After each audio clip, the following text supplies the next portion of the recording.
আজকে সকাল সকাল স্নান করে ফ্রেশ হয়ে আমি চলে যাচ্ছিলাম আমাদের রামচন্দ্র মন্দিরে। আমি ফাঁকা পেলেই প্রায় কম বেশি প্রত্যেক দিনই আমাদের মন্দিরে যাই। এই হলো আমাদের সপরিবার সহিত রামচন্দ্রের বিগ্রহ।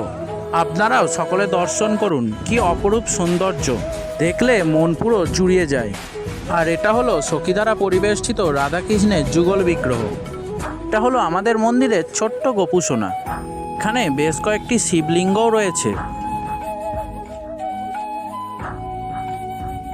পর চলে আসি বাড়ি এসেই আমি টিফিন সেরে নিই। এরপর আমি চলে যাই আমাদের এইখানেই একটা টুর্নামেন্ট খেলতে। এখানে তখন একটা ম্যাচ চলছিল, আমি দাঁড়িয়ে দাঁড়িয়ে সেই সমস্ত খেলাগুলি দেখছিলাম। এরপর শুরু হয়ে যায় আমাদের ম্যাচ। আমরা টসে জিতে প্রথমে বল করার সিদ্ধান্ত নিই। এগেন্স্ট টিমকে আমরা খুব ভালো বল করে মাত্র 36 রানেই আটকে দিই। এরপর আমরা ব্যাট করে ম্যাচটি জিতে যাই। যেহেতু প্রচণ্ড রোদ গরম ছিল, সেই জন্য পাশেই বিক্রি হওয়া লেবু জল খেয়ে আমরা শরীরটাকে ঠান্ডা করে নিই। এরপর আমরা ফাইনালে চ্যাম্পিয়ন হই। সেখান থেকে বেশ কিছু ফটো তুলে আমরা চলে আসি বাড়ি।